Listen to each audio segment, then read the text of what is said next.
it is Friday.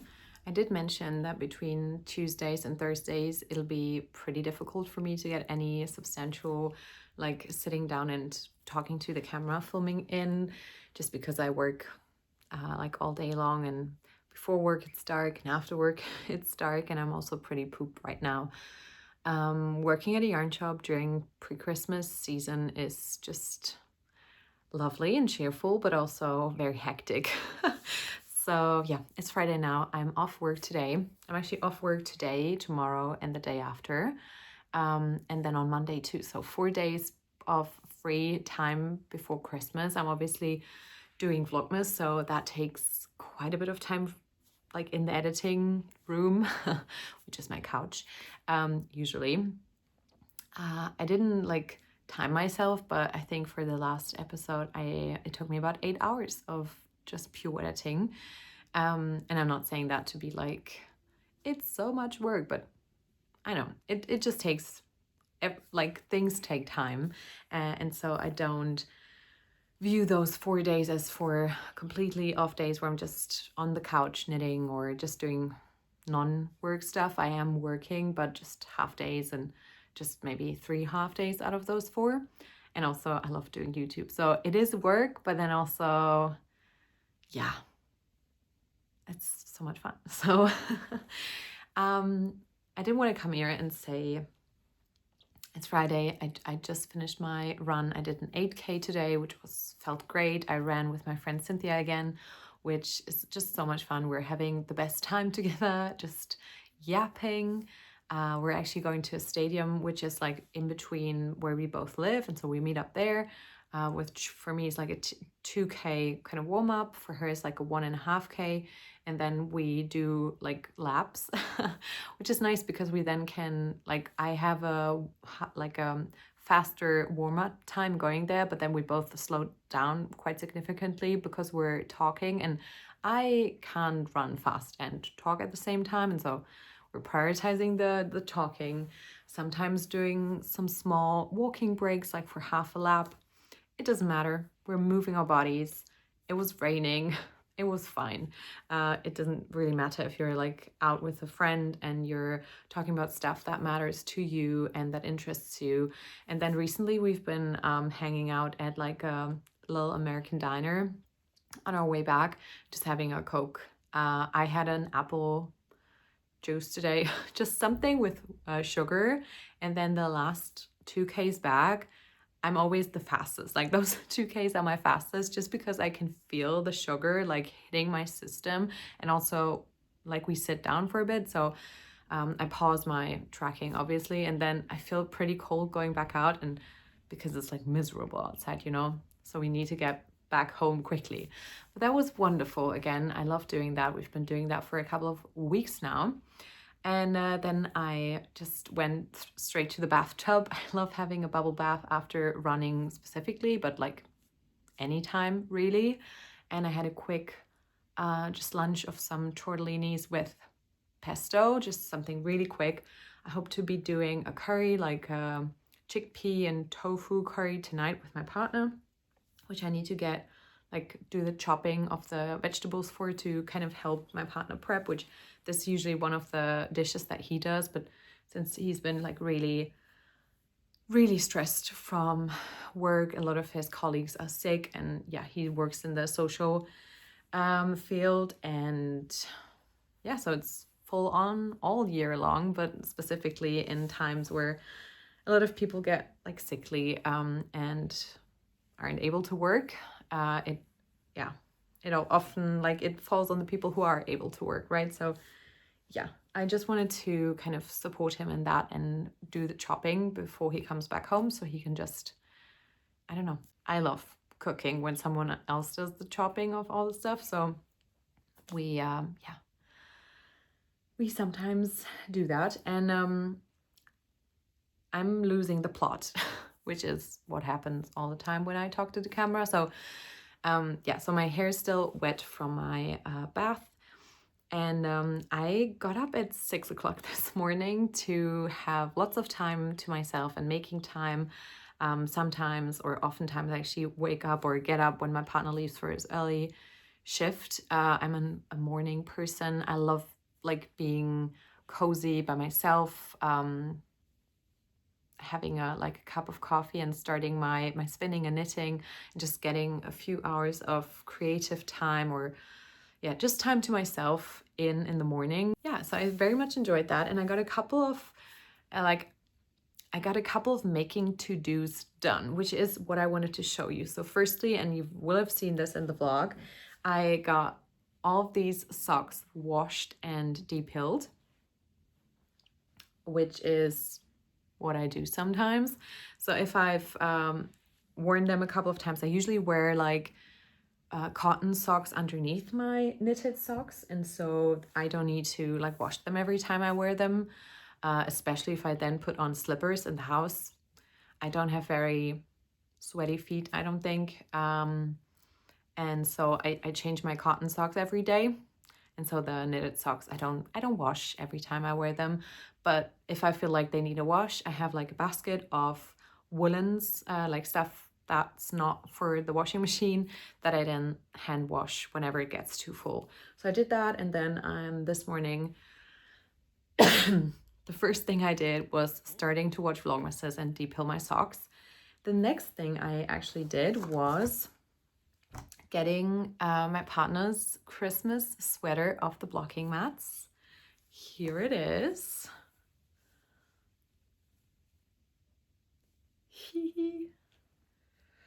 It is massive, but I think it'll be good. I will at some point during this vlogmas include some footage of him wearing it. Hopefully, I hope that I remember. I have not decided yet if I'm doing a 4th week of vlogmas. I think I will do that. Let me know if you want to see it. So far, vlogmas has been so much fun, even though it's been a bit of extra added work. So I think December is always the most stressful month at work at the shop, but then also I add to that by committing to vlogmas. But you know, still, if something is stressful, it can be super fun. Like 2 things can be true at the same time. And yeah, so I'm thinking of doing a week 4. I think that'd be nice. That will mean though that I will only get to all of my like planning and 2025 recap / 2026 planning videos in January, which I don't think is too bad. I think I will focus my entire January on that topic, which means that we'll close out, let me see, today is the 20th, no, the 19th. So we'll have a video by the 21st, I think. Yeah. Or the 22nd. I think the 22nd is when this video will go out. When this video will go out live to y'all. And I think having one like in between, like between Christmas and New Year's could be fun. I'll aim for that, but I also don't want to like shove my camera into anyone's faces. We're spending Christmas with family, and yeah, so I'll film whatever I can, but if it's a shorter one, it'll be a shorter one. That's okay. But yeah, I'm so glad I finished this. So this is the Finest Kind by Alicia Plummer. This is made in the line brand Fisherman's Wool, which I got 2 years ago in Seattle when I was visiting Chelsea for the first time. And I think I did a great job. Like, I didn't change anything about the edgings, like the ribbings. I did the pattern to pattern. I lengthened the body by a couple of centimeters, maybe 2 or 3. This might have been a mistake, but I still hope my partner will enjoy it. His first sweater I made for him, I think this must have been 3 years ago.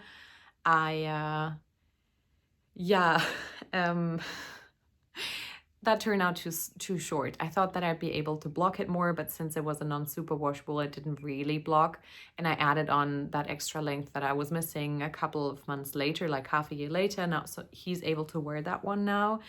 But yeah, me not knitting his sweaters long enough has been a theme. So I was really committed on knitting this one long enough. And since it's a bottom-up construction, I might have slightly overcompensated. But honestly, he's like, maybe this is his height. Yeah, like he's half a head taller than I am, maybe. And we're not that different in like circumference, but obviously it's like differently composed. Like physically, so for me, it's like a very oversized and very long sweater, but I think that would mean that it's like perfectly fitting on him. Guys, we will have to see. This is making me so excited for the 24th, like Christmas night, like when we in Germany celebrate Christmas on the 24th. I can't wait for him to see this and to wear it and to love it. It smells perfectly sheepy. Like, I know some people would not like this, but I love it and I think he doesn't mind. I did use eucalyptus like wool wash though, but I don't think you're able to tell really.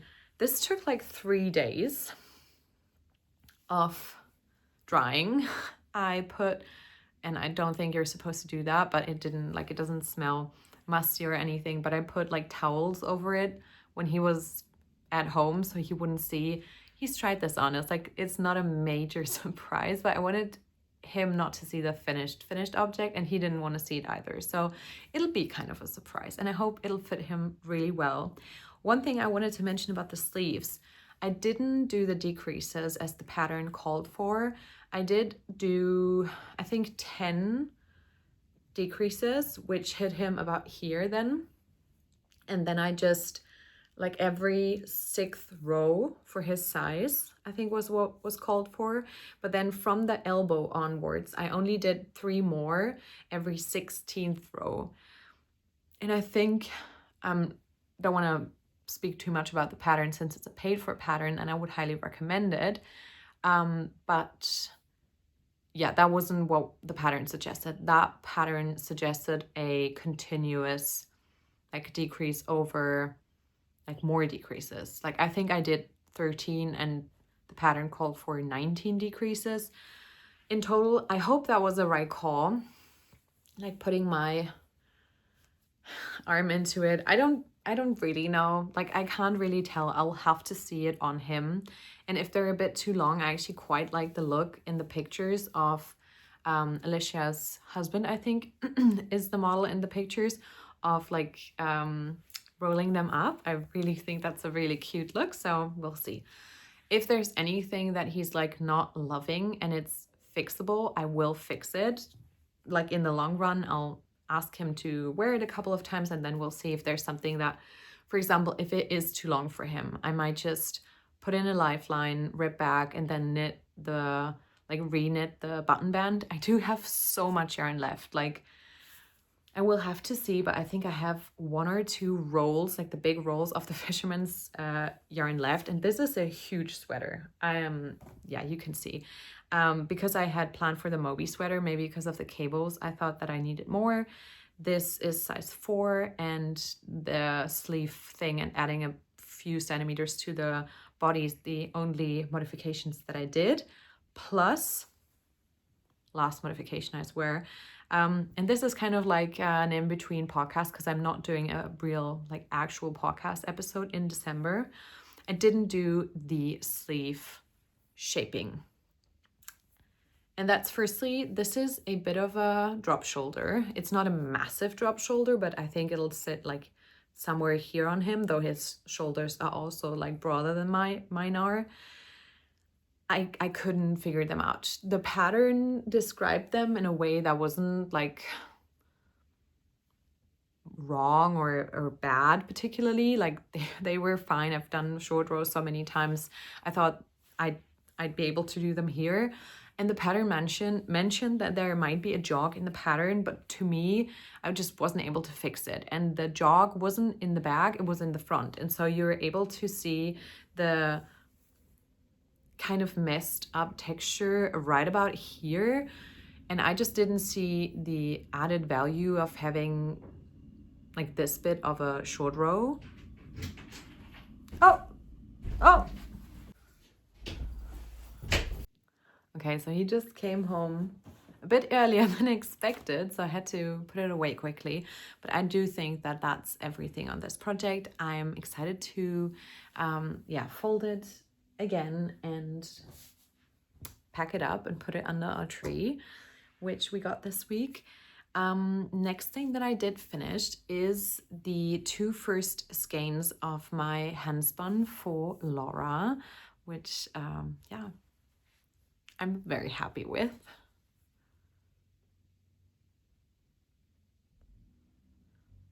Obviously this isn't washed, and one of them is 120 and the other one is 100 and I think 8 grams, and one is about 280 and the other one around 260. So I think they're pretty much in the range of a good sport weight yarn, which is what I had hoped for. So yeah, I'm still very much of a, yeah, I learn with every single project that I do. I would say I'm a very confident beginner spinner. I've been spinning for, I think, over 2 years now. But obviously I'm, yeah, still not super, I don't know, experienced. So having something turn out so,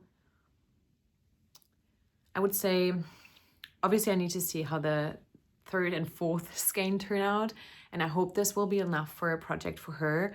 This is the amount of yarn or fiber that she sent me, so that this is what I'm working with. But she did say that if it wasn't enough for a whole sweater quantity, she would sub in a contrast color, or she would do it like on a bigger gauge, or hold another yarn with it. Or she's also very tiny, as she calls herself, tiny human knits.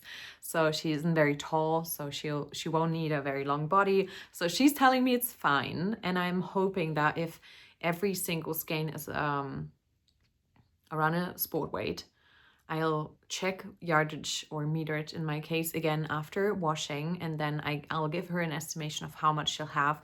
But I'm aiming and hoping for 1,000 to 1,200 meters by the end of this project. Probably 1,000 is more realistic, and that be a more open gauge cropped sweater in my case. So I hope that's gonna be fine. But yeah, this is what I have. Now my hair, my wet hair is annoying me. I hope it doesn't look as weird as I feel that it does. But I didn't have any time to style my hair before we're losing daylight. So we're gonna work with it. The next thing that I finished, and I'm gonna talk about how I'm spinning this maybe in another clip, maybe in the next episode, maybe this episode. I'm gonna show you how I divided this to have this kind of color distribution in the skeins coming from these handspun braids. So this is a handspun. This is a handspun from a hand-dyed fiber. There's a blue faced Leicester that Laura dyed herself and sent to me, and this is the first 2 skeins. So I'll talk more about how I spun these later on when I have this back on my wheel and when I'm dividing them. The next thing that I finished is this headband, which I am just so in love with. It is a tiny bit too tall, I would say. So if I'm putting it on, and I have a kind of a full fringe right now, and I have big glasses, I did pull in a little bit of an elastic up here so it doesn't like sit like this. I think it's okay. It's not perfect. It could be like a centimeter shorter, or maybe I just need to like get my fringe out of the way and it's a bit better like this. But I really kind of enjoy this. It is inspired by a new friend of mine, Anna, who started working at our yarn shop, and she has a brown and cream colored headband with sheep on it, and so she really inspired me to make something similar, because I oftentimes like I don't have to wash my hair every day or even every other day. It really depends on my workout schedule. When I'm washing my hair, I can go like 3-4 days, especially with dry shampoo easily. I have really thick hair, and like just a bit of dry shampoo in my fringe and I'm fine for usually at least 3 to 4 days. But I don't often want to like have it hanging here. I mean, now you can see my hair is actually getting really, really long. And so I oftentimes just like put it up, put it in a bun. But in the winter time, I'll still get cold ears. And so a headband was on my making list. And obviously because I bought the sheep sweater for myself and didn't make it myself, I wanted to still knit this motif. And so I did, and it used so little yarn. This is still what I have left over. I will have to weigh it and put in my Ravelry page, which is still on my to-do list for today. I'll do that in a minute. And also, it only took me 2 days to knit this.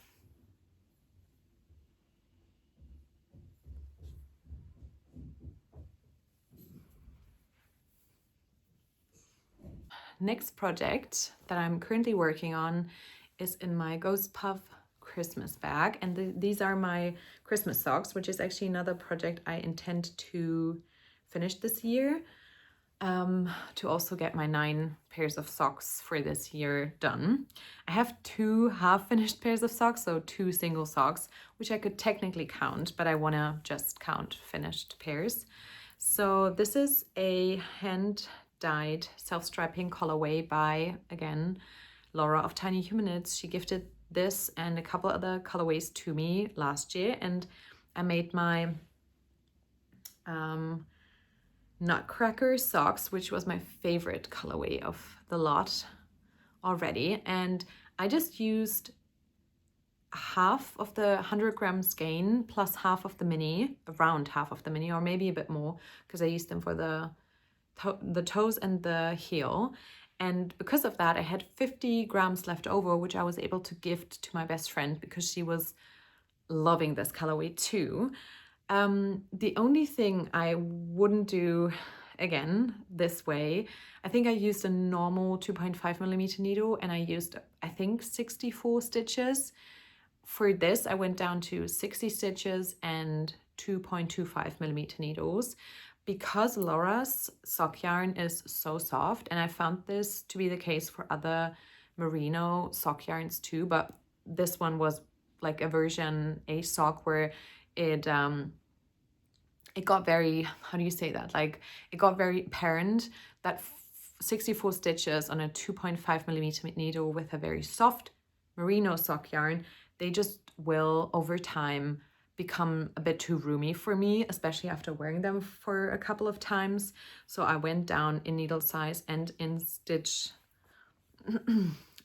gauge for this one, and I knitted a ripped, like a completely ripped sock. Just, I don't do the rip like on the foot, on the sole.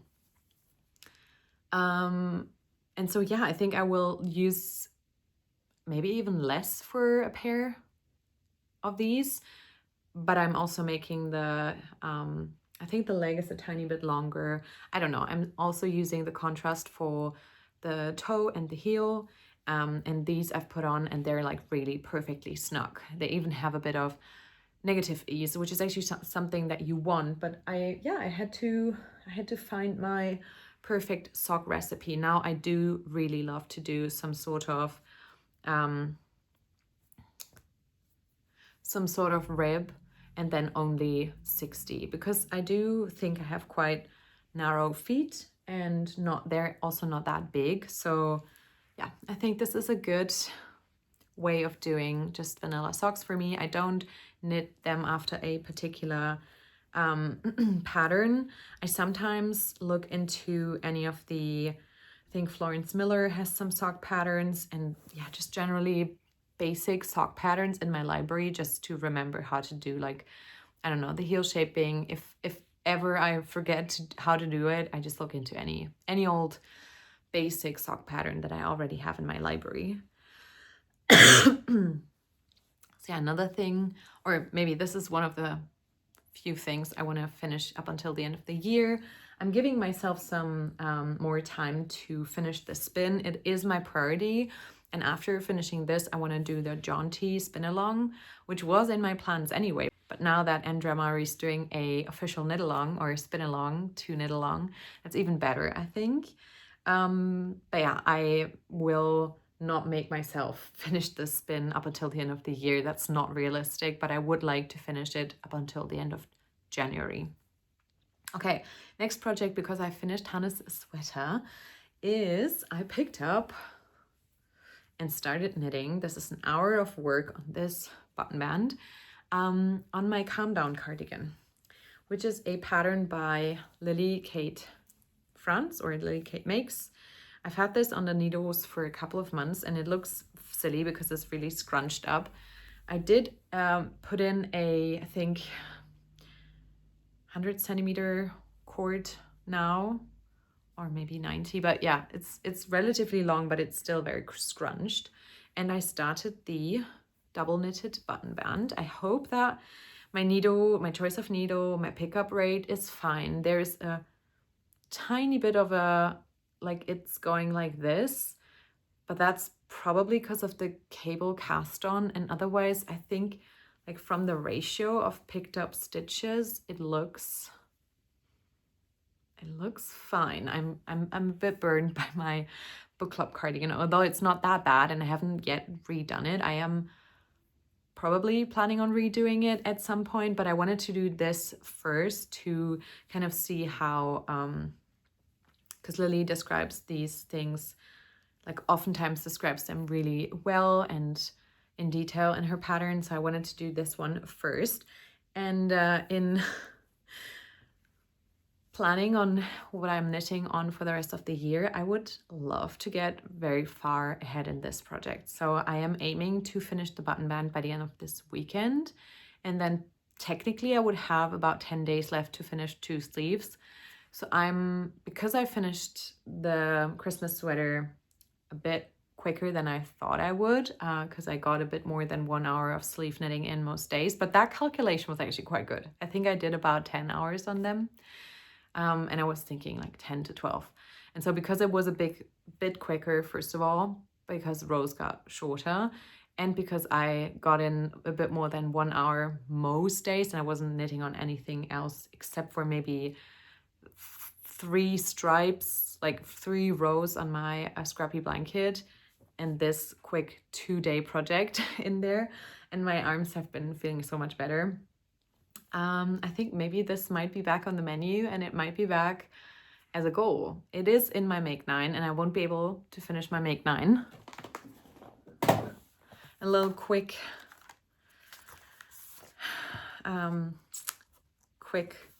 view into my Make 9 plans.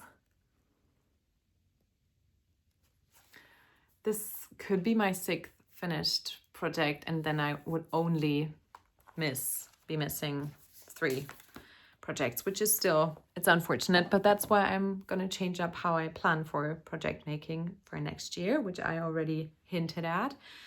And this goes well with another acquisition that I have. I ordered some buttons again from one of my favorite button shops with a friend. I will have to divide these and then send the half that my friend ordered to her, but I think it's okay if I show you.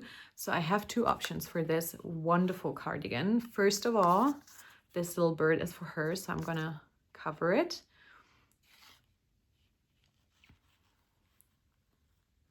This is one option, these beautiful terracotta and lavender flowers, obviously by Holland Hoof. And then we both got the, I think it's Harvest color. And I know they're like super similar to the ones I already have, but what can I say? I just love them. And that would look a little bit something like this.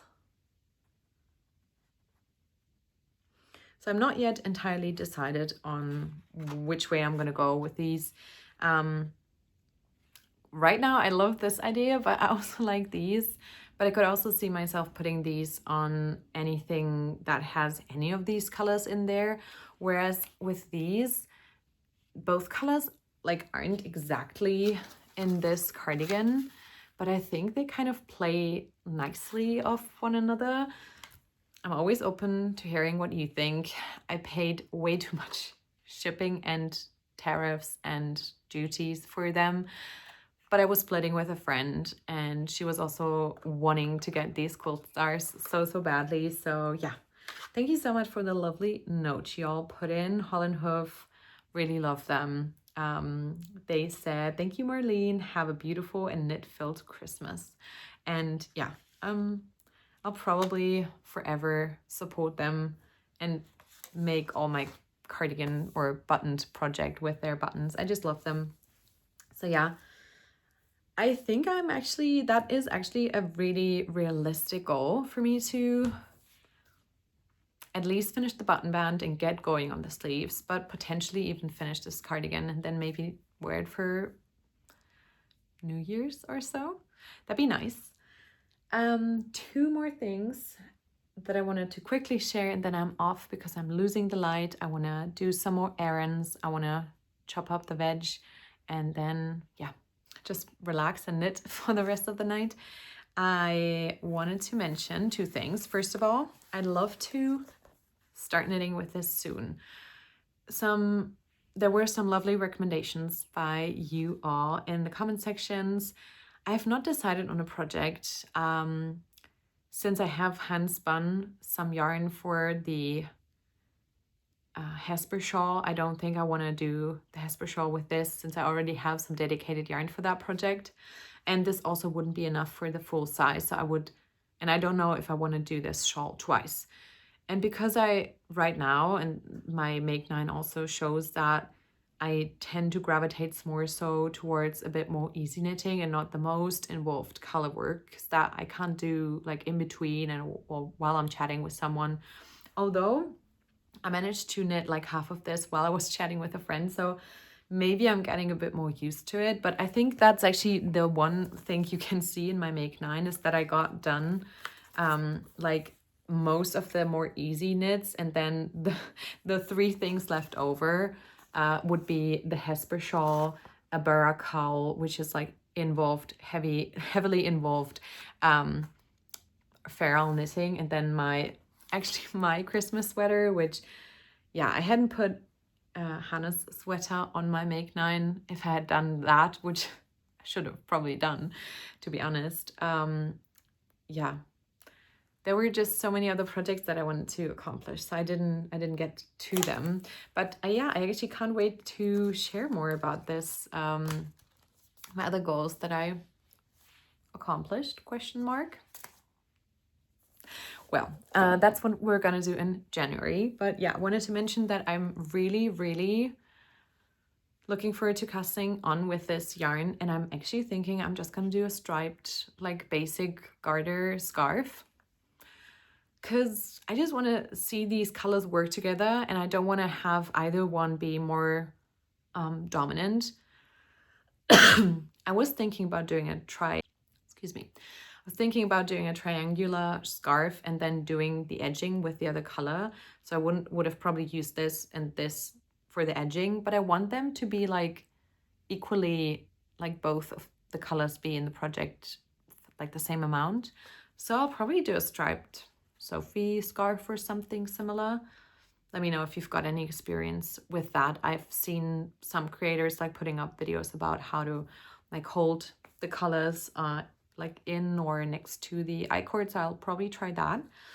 And then another thing I would really like to get into during this like downtime in between a couple of days before Christmas, and then between Christmas and New Year's, is this book that I got at Rhinebeck. I asked for a couple more books for Christmas, and so I thought this might be a nice thing to get into during this cozy time. I have a couple of things on my to-read list, but I'm actually really wanting to get into this one, so I'll do that. I don't have any significant progress on my blanket, which you'll probably see here and there in Vlogmas anyways, and I'll check back in with that project later on in the month to show you the finished result and like the amount of progress I got done in December. I will include the winner of this week's kind of pattern giveaway here. This comment is the person that has won a pattern. Please contact me at Instagram or on Ravelry. The first week the person reached out via Instagram, and then this last week, today actually, someone the person who won the second week giveaway reached out via Ravelry, and I just gifted them the sheep sweater, is actually what they asked for. So we have the first person asked for me to decide from their wish list, which was such a cute idea too. And there were some projects on there that I had also knitted. So I decided on the Fleur tee actually, because that was my favorite summer make. And so this person and I could be matching.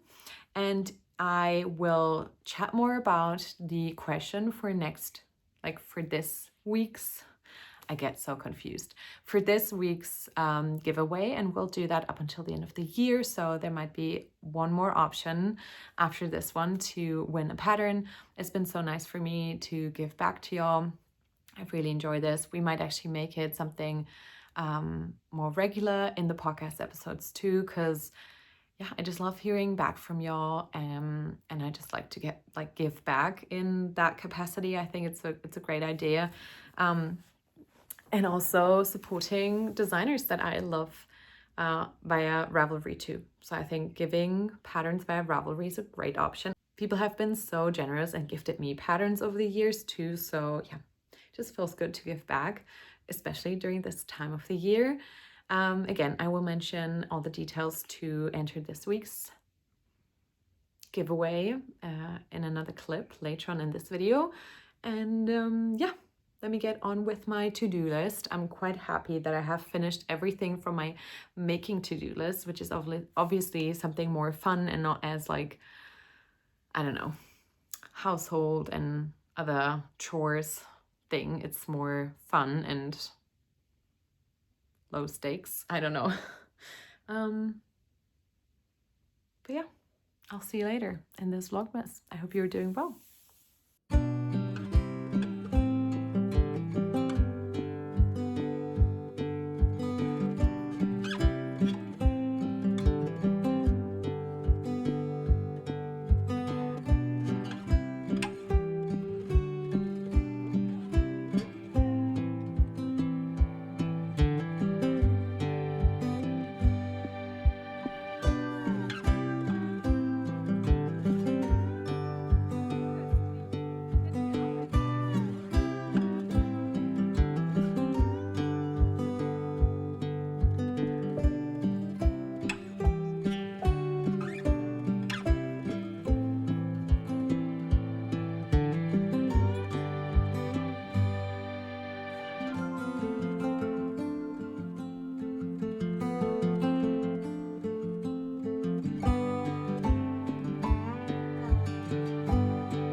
Hey folks, so this is the same spot but a day later, and I thought I'd show you how I'm dividing my braid for my spin for Laura. I showed you my first two finished braids, and firstly I'm obviously gonna open this up. Sometimes it works by just tugging. Maybe I got the wrong end. We'll see. Yeah, it goes. And this is like, Laura isn't even a spinner nor a hand dyer for fiber, and she still knew how to braid this perfectly. So it's easy to open up because this is not technically braided, but like I think it's I think it's a technique that could also be used for crochet. I might be wrong. But while I'm talking about this, I also wanted to mention the question for this week's pattern giveaway. And there's something I would like to know about y'all.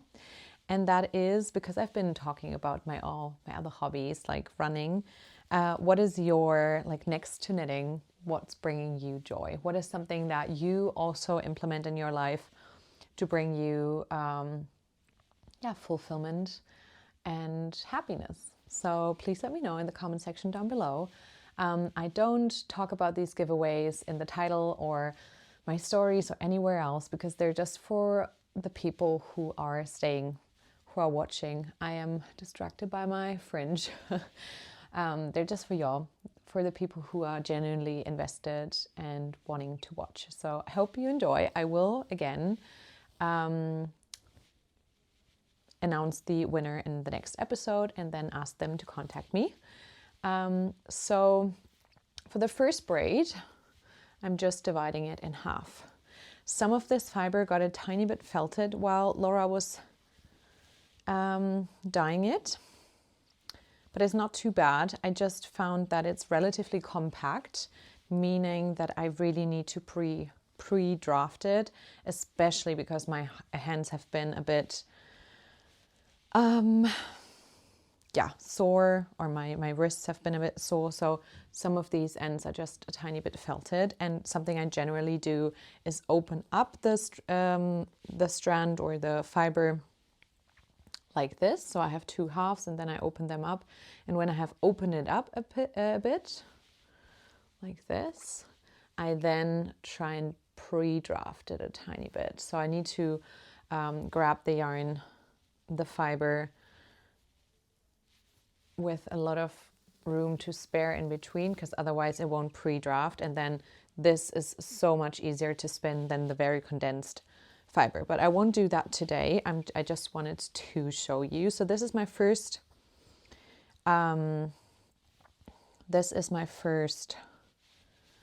braid that I now have divided into two halves, which I will pre-draft and then spin end to end. So just spin one of them and then the other. It doesn't really matter the direction they're in. I think she was able to do a relatively consistent color change, which means that a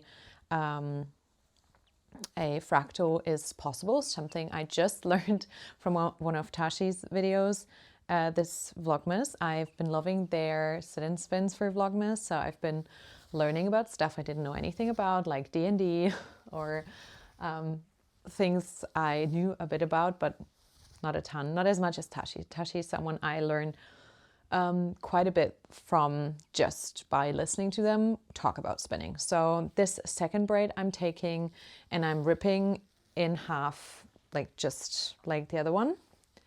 But then what I do is I divide that half into more parts.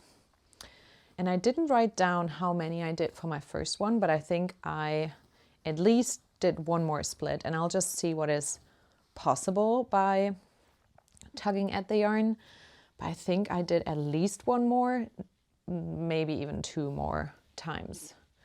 And that means that for this one, the color changes will be quicker because there's less yarn that gets kind of taken in by each color, because the strands are quicker, like thinner, and so they're quicker moving. I hope that makes sense.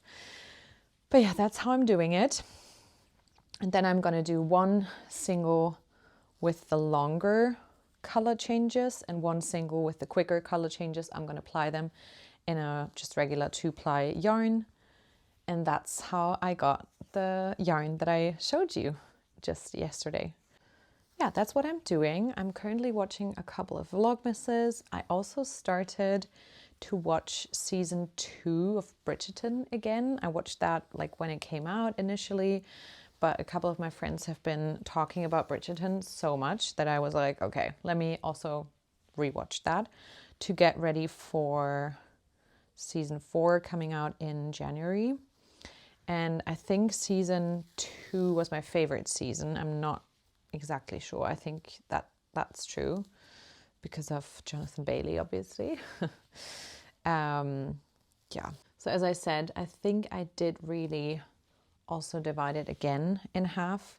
And then I'm making little clusters just like this. And that really helps me. Putting them into like a snack bite sizes really helps me keep on spinning on such a long project. Because going like, I'm just gonna knit this one nest is so much, I don't know, it helps me mentally to stay on track. Like having a precise kind of goal for that day. I don't know, knitting a nugget sounds funny, but yeah, that's what I like to do. And with drafting them this way, it's also a bit easier to then spin it, because ripping it apart that direction also kind of helps it fluff up a bit more, and so it's easier, and there's less kind of like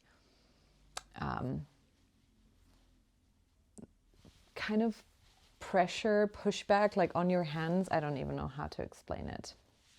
Okay, but I'm not going to do the whole thing now, but I do think you understood what I was trying to say. I hope so, at least. Yeah, I really like how the yarn comes out, and I do hope Laura will love how the yarn comes out. Her quilt was actually set to deliver today or yesterday, but it says that there's some sort of delay, so I'm here, I'm waiting, I'm so excited. I did want to mention my button band, and this is exactly how far I've come within the last day. I timed myself. This is a double knit button band. I timed myself, and this is about 4 hours of work. And I didn't count the time that I needed to pick up the stitches because I did that a couple of weeks ago. But yeah. Button bands like this, like double knit button bands, take so much time. And I hope that some of this like inconsistency will block out. I am just following the pattern super closely, and we shall see. But yeah, these are my button options that I just got in. And we will have to see which one I'm going to choose. But yeah, this is what I'm working on while I'm not, like if I'm not splitting fiber, which I just wanted to share on this vlog before I finish off editing it tomorrow. Probably you will have seen that I baked some cookies in Germany. They're actually called Angel's Eyes, those cookies. My friend Chelsea, she told me that in the US, I think if I remember correctly, she said that they're called thumb cookies, or like thumbprint cookies, which I did it just with the end of a cooking ladle. So yeah, I don't think it matters. I used some homemade jam by my mom. Actually, not the one that was the pattern or the recipe intended for me to use, I think. So I used 2 different sorts of homemade jam by my mom to put in there, which I think will be really nice. And yeah, that's what I made. Yeah, so the joke is, in our household, we don't call them Angel's Eyes, but Sauron's Eyes, because we don't think that they're actually that angel-y looking. Like, which angel has a red, dark, like, inside of their eyes? That doesn't sound like an angel at all to me. So as huge Lord of the Rings fans here in this household, we call them Sauron's Eyes, and I love that little joke that we have. Okay, so this time I'm not being as precise as the last time. I can already tell that my strands are a bit more mingled up with one another. So I'm just dividing them a bit willy-nilly, but I think that's okay. Just as long as one has a more rapid changing color change and the other one is a longer color change. That's fine.